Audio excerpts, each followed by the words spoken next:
In June 2022, the government of Ghana signed an agreement with the African Development Fund of the African Development Bank to implement post-COVID-19 skills development and productivity enhancement projects, PSDPEP. The PSDPEP is being implemented by the Social Investment Fund in partnership with the Ghana News Agency, the Microfinance and Small Loan Center, MASLOC, and the University of Ghana. PSDPEP program is being funded by a grant facility from the African Development Bank, and the amount involved, I think, is $28.5 million US, with some $2 million counterpart funding from government of Ghana, which is supposed to be in kind in the area of tax exemptions and other non-cash obligations. The project has 3 components. Component 1 deals with the enhancement of the health sector. Then component 2 focuses on restoring livelihood.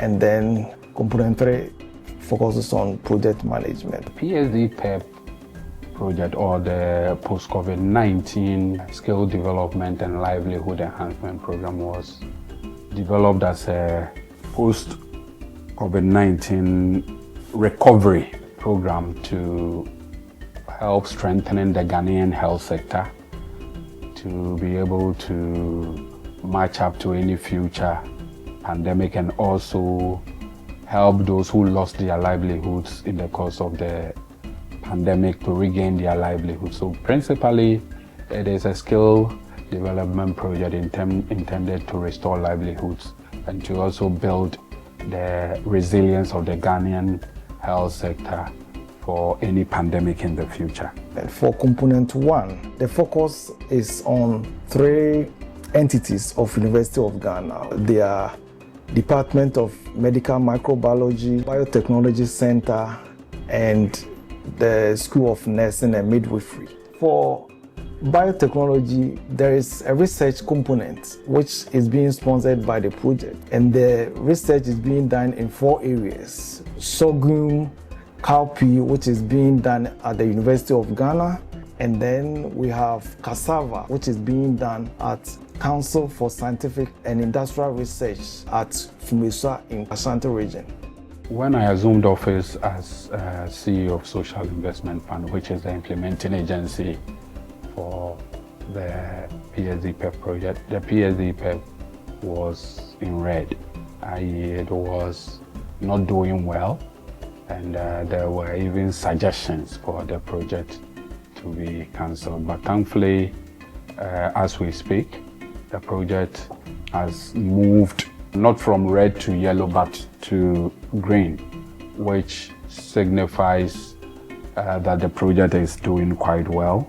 Under the PSDPEP project, funded by the AFDB, the sorghum biofortification project, sub-project, is looking at ways in which we can increase the nutritional content of sorghum. And sorghum is a very hardy crop that is grown mainly in northern region.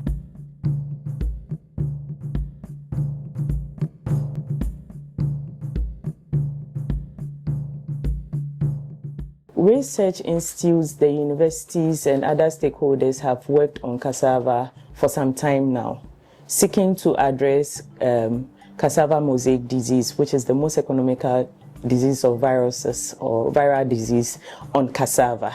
It means it has a major impact, economical impact, negatively on cassava. So as a result, it hinders yield and then kind of demolish or whatever is expected to come at the end of it, farmers' income decrease. So the purpose of this project is to pick up those farmer-preferred varieties and then introgress the CMD resistance into them. But the other aspect is that all these local varieties, or I would say assertions, that these farmers still maintain on their fields, most of them are ACMV or CMD susceptible, which means that they easily can succumb to the CMD disease. And then it keeps hindering the yield that comes out at the end of the day. So this project seeks to address, that is, introgress the CMD gene into these varieties so that the farmers will still have their taste and everything maintained as they want it, but at the same time we'll have an add-on, that is CMD resistance, so their yields will not be affected or their yields will be protected. For the cowpea project, we were looking for cowpea varieties or cowpea types, genotypes that have resistance or tolerance to the pest thrips, the flower bud thrips. Flower bud thrips, the name as is applied, means that they attack the flowers of the plant. Now, this pest, when it's there and it attacks the plant, can cause yield loss up to 100%, meaning you can lose everything as a farmer. Now, this flower bud thrips, we have found resistance to the pest. But the resistance we found is the same as another that was found in southern Sudan. And that material, the genotype, we call it Sanzi. So Sanzi is very tolerant to flower bud thrips. But we want a resistance that is higher than Sanzi because it has a level, let's rate it over 10, is like 7. We are looking for something that is really, really resistant to the pest. So the beta-carotene enhanced cassava research seeks to address hidden hunger in cassava.